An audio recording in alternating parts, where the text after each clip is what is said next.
आता बेसल गँग्लियामध्ये जायचं आहे आणि तिथे ब्रेन ॲसिटी विच इज कंट्रोलिंग मूवमेंट असं इमॅजिन करायचं. तिथे ॲक्सिलेटर न्यूरॉन्स डोपामिन असतात आणि ब्रेक न्यूरॉन्स गाबा आणि ॲसिटाइलकोलिन असतात. हंटिंग्टन्स डिसीजमध्ये हे जे ब्रेक आहेत ना ते मरतात. So body starts moving uncontrollably. आणि हंटिंग्टन्स डिसीज हा एक न्यूरो डिजनरेटिव्ह डिसऑर्डर आहे ज्याच्यामध्ये कोरिया इनव्हॉलंटरी जर्की मूवमेंट्स होतात. कॉग्निटिव्ह डिक्लाइन होतो. कॉग्निटिव्ह डिक्लाइन असतो सायकॅट्रिक सिम्टम्स. पॅथॉलॉजीमध्ये आपल्याला गाबार्जिक न्यूरॉन्स स्ट्रायटममध्ये म्हणजे कॉर्डिक न्यूक्लियस आणि ग्लुटामिनमधले न्यूरॉन्स ते डिजनरेटेड दिसतील. गाबा कमी असेल, ॲसिटाइलकोलिन कमी असेल, रिलेटिव्ह डोपामिन ॲक्टिव्हिटी जास्त असेल, रिलेटिव्हली जास्त आहे. ठीक आहे. त्यामुळे ट्रीटमेंटमध्ये आपण डोपामिनचे ब्लॉकर त्याच्यात किंवा टेट्राबेनझिन द्यायचं. आणि बेसल गँग्लियाला गेलो. बेसल गँग्लियामध्ये आपल्याला माहिती स्ट्रायटम असतं, नंतर ग्लोबस पॅलिडस असतं, सबस्टेन्शिया नायग्रा आहे, सबथॅलेमिक न्यूक्लियस आहे, न्यूक्लियस ॲक्युमेंट्स आहे. आणि बेसल गँग्लियाला स्मूथ व्हॉलंटरी मूवमेंट होत होतो. बेसल गँग्लियामध्ये गाबा ॲज ब्रेक असतो आणि तो मूवमेंटला एक्सेस मूवमेंटला सप्रेस करतो. डोपामिन ॲक्सेलरेटेड असतं. नॉर्मली जे ना गाबा ब्रेक आणि डोपामिन ॲक्सेलरेशन हे याच्यामुळे स्मूथ मूवमेंट कोणती असते, त्याच्यामुळे याचा परफेक्ट बॅलन्स गरजेचा असतो. पण हंटिंग्टन्समध्ये काय होतं, स्ट्रायटममध्ये गाबा न्यूरॉन्स हे मारतात, त्याच्यामुळे ब्रेक हा डिस्ट्रॉय होतो आणि ॲक्सेलरेटर स्टिल ॲक्टिव्ह असतं. त्याच्यामुळे डोपामिन रिलेटिव्हली ओव्हर ॲक्टिव्ह आहे. Patient develops hyperkinetic movements, chorea jerky dance like movements असतात. This exactly what okay loss of GABA mediated inhibition hyper activity of dopaminergic neurons. अच्छा, GABA कमी झालं there is decrease glutamic acid decarboxylase. त्यामुळे काय होणार, ग्लुटामिनमधून गाबा बनू नाही शकणार. एन्झाईम दॅट कन्व्हर्ट्स ग्लुटामेटपासून गाबा नाही बनू शकणार. ठीक आहे. So less inhibitory neurotransmitter uncontrol growth. आणि तिथं ना 75% रिडक्शन इन एन्झाईम ॲक्टिव्हिटी असते. ॲसिटाइलकोलिन सुद्धा कमी होतो. Also choline acetyl transferase enzyme कमी असतो जो की ॲसिटाइलकोलिनला बनवणार असतो. So cholinergic activity also decreases but giving extra choline does not help clinically.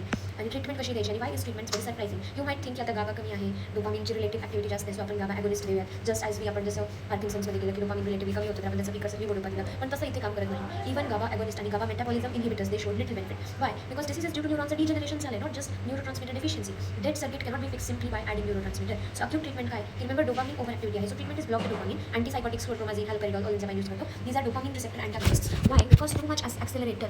So we reduce the accelerator. As a result, less involuntary movement. त्यामुळे आपण इथे antipsychotics दिलेत. टेट्राबेनाझिन डोपामिन रिसेप्टरला ब्लॉक करण्याऐवजी आपण काय करतो, दिस टेट्राबेनाझिन डिप्लीट्स डोपामिन स्टोर्स. हे काय करणार, डोपामिन अवेलेबिलिटी कमी करणार आणि लेस कोरिया कॉल्स करणार. सो पार्किन्सन्समध्ये डोपामिन कमी होता, हायपोकायनेटिक मूवमेंट होती, त्याच्यामध्ये आपण डोपामिन दिलं होतं. हंटिंग्टनमध्ये गाबा कमी आहे, रिलेटेड डोपामिन जास्त आहे, हायपरकायनेटिक मूवमेंट आहे आणि आपण ट्रीटमेंटमध्ये त्याला डोपामिनला अँटीसायकोटिक्स देऊन ब्लॉक करतो. सो न्यूरोलॉजी ओपीडीमध्ये ट्राईस आणि patient enters with jerky sudden jerky dance like movements, mood changes, family you observe basal ganglia breaks are gone. म्हणजे कोण गेलं इथे, ॲसिटाइलकोलिन हे गेलेलं आहे. आणि कोलिनर्जिक न्यूरॉन्स खराब झालेले आहेत. डायग्नोसिस आहे Huntington's disease. You prescribe tetrabenazine और antipsychotics. Why do Huntington's patients develop hyperkinetic movements? का बरं? कारण की त्यांच्यामध्ये कोलिनर्जिक ॲक्टिव्हिटी जास्त झालेली आहे. सॉरी नाही रे यार, इथे कसं काय चुकीचं बोलू शकते. त्यांच्यामध्ये डोपामिन रिलेटिव्हली जास्त आहे ना, त्याच्यामुळे यांच्यामध्ये ती ॲक्टिव्हिटी आहे. डोपामिनर्जिक न्यूरॉन्सची हायपर ॲक्टिव्हिटी आहे relative. So patient develops dopamine becomes relatively over active, hyperkinetic movements त्याच्यामुळे आहेत. आणि गाबार्जिक न्यूरॉन्स खराब झालेत. What enzyme decreases causing GABA synthesis? Glutamic acid decarboxylase. Why are levodopa bromocriptine contraindicated in Huntington's disease? नंतर मी अजून डोपामिनला वाढवणार. Bromocriptine काय आहे? ॲसिटाइलकोलिनचं आय गेस अँटागोनिस्ट आहे. Next question, why do GABA agonist fall in Huntington's disease? आपल्याला ते तसंच दाखवलं आहे. Why is tetrabenazine useful in Huntington disease? कारण की टेट्राबेनाझिन काय करेल, हे डोपामिन रिसेप्टरला ब्लॉक करण्याऐवजी डोपामिन स्टोर्सला कमी करेल. ठीक आहे.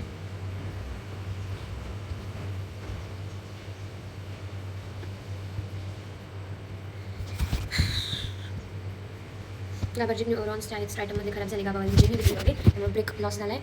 आणि dopamine related dopamine over activity आहे which enzyme glutamic acid decarboxylase. नंतर अबाउट 75% ह्याची ॲक्टिव्हिटी कमी होत असते. Why are levodopa bromocriptine contraindicated?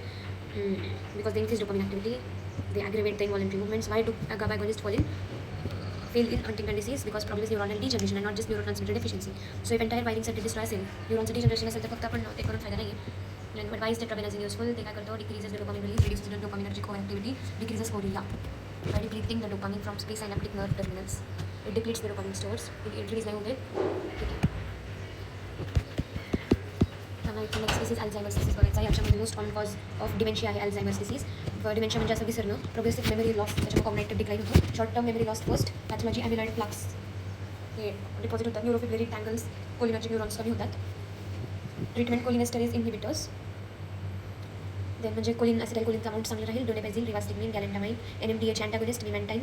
आणि नवीन आले ॲडुकानुमॅब, अँटी अमिलॉइड आहे हे. So first complaints, I forget recent things, then cannot form sentences properly, then forgets family members, finally vegetative state आणि death, often pneumonia. Death का होते पण इथे? ठीक आहे. ब्रेन रिजन्स इन्वॉल्ड आहे, हिपोकॅम्पस, इथे मेमरी लॉस होतो, कॉर्टेक्स इन्वॉल्ड असतं, त्यामुळे कॉग्निशन लँग्वेज अफेक्टेड आहे. Why it happens? Because amyloid plaques outside the neuron derived from APP, amyloid precursor protein. Excess A beta, what is A beta? It is a amyloid plaque. Excess amyloid A beta protein which is toxic, it kills the neurons. Familial Alzheimer's disease, mutation in APP आणि okay आणि proteins आहेत वाढतो. Neurofibrillary tangles inside neurons made of hyperphosphorylated tau protein. Tau normally stabilizes microtubules. Now collapses the transport system आणि neuron dies. Cholinergic loss आहे, त्यामुळं decreased choline acetyl transferase, decreased acetylcholine in brain. Origin of these neurons is from nucleus basalis and to cortex and hippocampus. This is why memory is lost and this is why we give choline esterase inhibitors.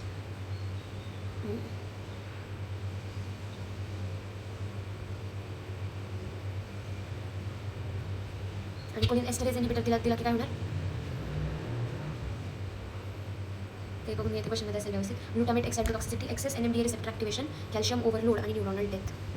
How to treat increase the acetylcholine. Main line cholinesterase inhibitors द्यायचे, म्हणजे तो आहे ना ॲसिटाइलकोलिनला तोडू शकणार नाही. डोनेपेझिल, rivastigmine, galantamine ते block the acetylcholine breakdown आणि increase the synaptic acetylcholine. Effects are mild improvement in memory and cognition. It is not curative. Side effects are nausea, vomiting, diarrhoea which is cholinergic activity. And tacrine old, त्याच्यामुळे hepatotoxic आहे ते आता avoid केलं जातं. Blocks excitotoxicity. Memantine NMDA receptor antagonists reduces the glutamate toxicity and better tolerated. Memantine NMDA receptor antagonist आहे.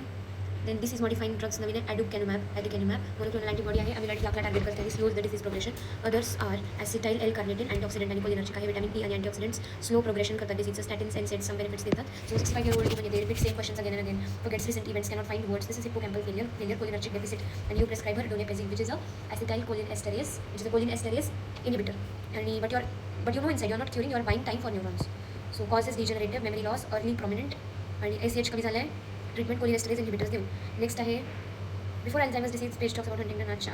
हंटिंग्टन्समध्ये काय बघितलं होतं, गाभा कमी झालेला असतं, गाभाच्या न्यूरॉनचं डिजनरेशन झालेलं असतं, डोपामिन वाढलेलं असतं, त्याच्यामुळे हायपरकायनेसिया होतो. सो ट्रीटमेंटमध्ये डोपामिन ब्लॉकर्स देतो आपण, अँटीसायकोटिक्स. आणि पार्किन्सन्समध्ये काय होतं तर डोपामिनची डेफिशियन्सी होती, त्याच्यामुळे रिलेटिव्ह कोलिनर्जिक ॲक्टिव्हिटी जास्त होती आणि तिथं आपण काय देत होतो, डोपामिन देत होतो. हंटिंग्टन्स जे आहेत त्याच्यामुळे आपण डोपामिनला ब्लॉक केलं. Alzheimer's memory grounding in amyloid tau and low ACH. Next is why short term memory affected first in Alzheimer's disease.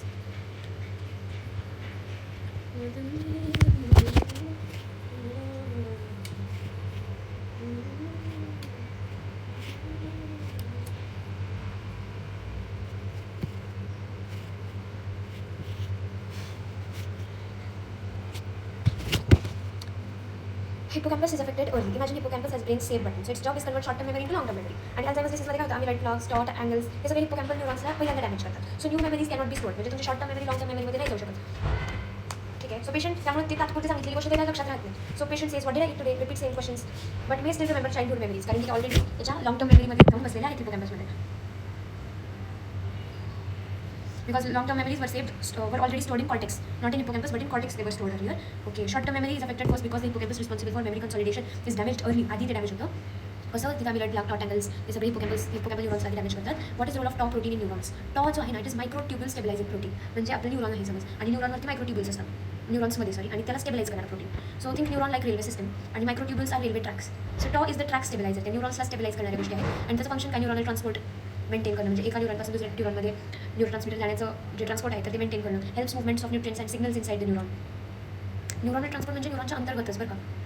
आणि न्यूट्रिएंट सिग्नल्स पण अल्झायमर्स डिसीजमध्ये टॉप ह्याच्या हायपर फॉस्फोरायलेटेड होतो, त्याच्यामुळे की तो न्यूरोफिब्रिलरी टँगल्समध्ये ट्विस्ट होतो, म्हणजे त्यात त्याचे सिंपल मायक्रोट्युब्युल्स ना त्याचं ट्विस्टिंग होतं आणि ते ट्रान्सपोर्ट सिस्टम कोलॅप्स होतं, त्यामुळे न्यूरॉन मरतो. So tau stabilises neuronal microtubules. Abnormal hyper phosphorylation causes neurofibrillary tangles in Alzheimer disease. By are cholinesterase inhibitors used in Alzheimer's disease. Alzheimer's डिसीजमध्ये ना ॲसिटाइलकोलिन जे असतं तर ते कमी झालेलं असतं, कारण तिथं कोलिनर्जिक न्यूरॉन्स जे आहेत त्याचं लॉस झालेलं असतं. आपण याच्यामध्ये हंटिंग्टनमध्ये आपण गाभाच्या न्यूरॉनचं डिजनरेशन बघितलं, वेळेस तिथं आपण अल्झायमर्समध्ये कोलिनर्जिक न्यूरॉनचं लॉस बघितलं. आणि इथे कोलिन ॲसिटाइल ट्रान्सफरेजचं पण कमी झालेलं असतं, आणि ते कमी झालं आहे. मग काय होतं आहे, so we try to increase the remaining acetylcholine. याचं नॉर्मल फंक्शन काय असतं बघ,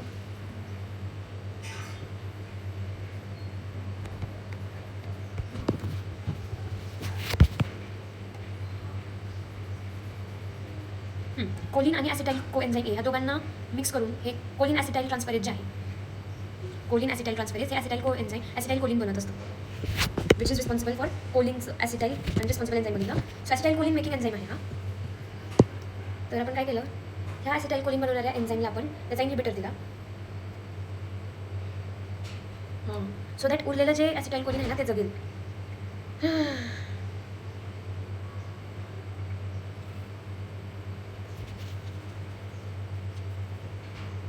सो कोलिन एस्टरेज इनहिबिटर्स देतो आपण. कोलिनर्जिक न्यूरॉन्स कमी झाले आणि कोलिन ॲसिटाइल ट्रान्सफरेज पण कमी झाले, म्हणजे ॲसिटाइल कोलिन बनवणारा एन्झाइम कमी झालेला आहे. त्याच्यामुळे आपण काय करतो, So we try to increase remaining acetylcholine. How? Choline esterase inhibitor देऊन कोलिन एस्टरेज जो असतो ना तर ॲसिटाईलकोलिनला ॲसिटाईलकोए आणि कोलिनमध्ये हे करत असतो.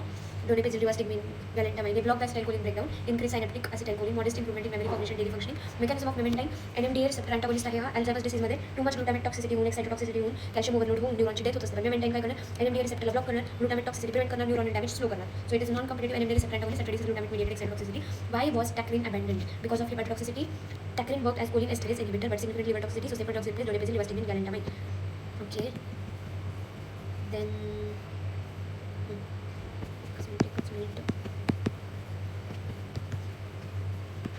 पेज 3 बघायचं राहिलं ना आपलं.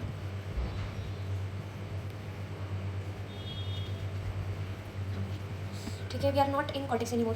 आपण डीपर इंटू सीएनएस जातो आता. We are now inside the motor neurons myelin sheath आणि copper metabolism pathway. So Wilson's disease. This is where ALS, MS, multiple sclerosis, advanced drugs and Wilson's disease live. Amyotrophic lateral sclerosis. Amyotrophic lateral sclerosis. It is progressive motor neuron disease features are muscle based amyotrophy. Myotrophy आणि amyotrophy म्हणजे muscle trophy म्हणजे atrophy होते. So muscle wasting, fasciculations, dysphagia, respiratory failure, death in 2 to 5 years cause एक superoxide dismutase त्याचं कमी activity असते, कमी असते superoxide dismutase आणि ग्लुटामेट जास्त आहे, एक्साइटोटॉक्सिसिटी जास्त आहे म्हणजे ते करतोय कॉज करतोय. ड्रग आपण तिथे रायल्युझॉल देतो जे की ग्लुटामेट रिलीजला कमी करणार. आणि imagine patient first twitching of muscles fasciculations घेऊन येतो, मग त्याचं वीकनेस असतो त्याला, नंतर त्याला गिळताना त्रास होतो आणि फायनली रेस्पिरेटरी मसल्स फेल होतात, डेथ होतो. बोथ अप्पर मोटर न्यूरॉन आणि लोअर मोटर न्यूरॉनची इन्व्हॉल्वमेंट असते. हे का बरं होते? ऑक्सिडेटिव्ह स्ट्रेसमुळे. सुपरऑक्साइड डिस्म्युटेस कमी झाला आहे, फ्री रॅडिकल्स जे आहेत तर ते तुझ्या न्यूरॉन्सला ते डॅमेज करतात. ग्लुटामेट एक्साइटोटॉक्सिसिटी आहे, डिक्रीज अपटेक बाय ॲस्ट्रोसाइट्स आणि increase glutamate in synapse, NMDA over activation, calcium overload आणि न्यूरॉन डेथ. आणि this is more aggressive than Alzheimer's. ट्रीटमेंटमध्ये आपण riluzole decreases the glutamate release, slows the disease progression, better in bulbar onset, amyotrophic lateral sclerosis. Side effects are nausea, dizziness, weight loss. Others treatment include gabapentin. Gabapentin आपण बघितलं होतं काय आहे? Calcium channel blocker आहे आणि slows the muscle weakness. आणि सेफ्ट्रॅक्झॉन कुठे आपण बघितलं होतं? हे सेकंड जनरेशन आहे. सेकंड जनरेशन सिफॅलोस्पोइन आहे. ट्रायलमध्ये तो इन्क्रीज ग्लुटामेट कंटेंट दाखवलं त्यांनी. सो फॅसिक्युलेशन्स, मसल वेस्टिंग आणि no sensory loss. Sensory loss म्हणजे सेन्सेशन्स इंटॅक्ट आहे, त्यावेळेस आपण ALSला समजायचं. मल्टिपल स्क्लेरोसिस ॲडव्हान्स ड्रग्स काय काय आहे? इमॅजिन इम्युन सेल्सची मायलिन शीथला तुझ्या खात आहेत, डॅमेज करतात आणि ऑटो इम्युन डिमायलिनेशन झालेलं आहे. यंग ॲडल्ट्सला ते अफेक्ट करतं. रिलॅप्सिंग रिमिटिंग पॅटर्न असतो आणि इम्पॉर्टंट ड्रग्स इथे ocrelizumab anti CD20 monoclonal antibody आहे. It kills the B cells. Side effects are infection, rash, depression, fingolimod, ozanimod, siponimod, S1P receptor modulators. Mechanism is trap lymphocytes in lymph nodes, prevent CNS entry. Natalizumab, it blocks the lymphocyte adhesion and no entry into CNS. Symptomatic treatment, spasticity साठी baclofen, tizanidine आणि diazepam द्यायचं. fatigue साठी फ्लॉक्सिडिन द्यायचं. फ्लॉक्सिडिन आपण बघितलं होतं कुठे होतं हे? Serotonin, selective serotonin reuptake inhibitor आहे ते, SSR आहे. Then so patient, young patient, vision loss झालं, ऑप्टिक न्यूरायटिस झालं, then weakness, numbness, episodes come and go. MRIमध्ये मल्टिपल प्लाक्स दिसतात आपल्याला, मल्टिपल स्क्लेरोसिसचा विचार करतो आणि हे सगळे ड्रग्स आहेत. कोणकोणते? ऑक्रेलिझुमॅब, फिंगोलिमोड, ऑझॅनिमोड, सिपोनिमोड आणि नॅटॅलिझुमॅब आणि सिम्टमॅटिक ट्रीटमेंट देतो स्पॅस्टिसिटीसाठी आणि फटिकसाठी. देन विल्सन्स डिसीजमध्ये आपण शिफ्ट टू लिव्हर, ब्रेन आणि कॉपर मेटाबॉलिझम. लिव्हर, ब्रेन आणि कॉपर मेटाबॉलिझम. इथे जेनेटिक डिफेक्ट असतो, कॉपर अक्युमुलेशन होत असतं, त्याच्यामुळे कुठे कुठे ब्रेन, लिव्हर, कॉर्निया जे सगळे ऑर्गन्स अफेक्टेड असतात. फीचर्स मुवमेंट डिसऑर्डर होतात, रिजिडिटी, डिस्टोनिया होतात आणि सायकायट्रिक चेंजेस होतात. का? कारण की हे कॉपर अक्युमुलेट जास्त झालं आणि त्याचं एक्सक्रीट नाही करू शकत. There is failure to excrete the copper, so there is accumulation. Excrete न करण्यामुळे अक्युमुलेशन झालं आहे. So that is neuronal and hepatic damage. आणि ट्रीटमेंटमध्ये आपण काय देतो इथे? चिलेशन देतो. चिलेशन मेन ट्रीटमेंट आहे. डिपेनिसलामाइन आणि ट्रायडेंटिन हे जे दिले त्यामध्ये कॉपरला रिमूव्ह करणार, त्याचं ॲब्झॉर्प्शन कमी करायचं. झिंक सल्फेट, पोटॅशियम डायसल्फाइड देऊन. लेट स्टेज न्यूरो सिम्टम्स काय? लेट स्टेज न्यूरो सिम्टम्समध्ये लिव्होडोपा आणि ट्रायहेक्सी पेनिडाईल द्यायचं. ठीक आहे. आणि साइड इफेक्ट्स पेनिसिलामाइनवर lupus like syndrome, optic neuropathy आणि ब्लड डिस्क्रेसिया होतात. Lupus like syndrome, optic neuropathy आणि blood dyscrasia. So young patient, liver disease, tremors, काय सेल्फ प्रेशर रिंग आहे. So that is Wilson's disease. अल्झायमर्समध्ये ACH कमी होता, डोनेपेजिल दिलं. ALSमध्ये ग्लुटामेट जास्त होता, रायल्युझॉल दिलं. MS मल्टिपल स्क्लेरोसिसमध्ये ऑटो इम्युन मायलिनचं डॅमेज झालं होतं, इंटरफेरॉन, ऑक्रेलिझुमॅब दिलं. विल्सन्समध्ये कॉपर जास्त होतं, पेनिसिलामाइन दिलं आणि पेनिसिलामाइनमुळे हे सगळं झालं. हे नॉट मी फक्त तुला सांगते, इतकं काही मला खास वाटत नाही आहे. सगळे प्रश्न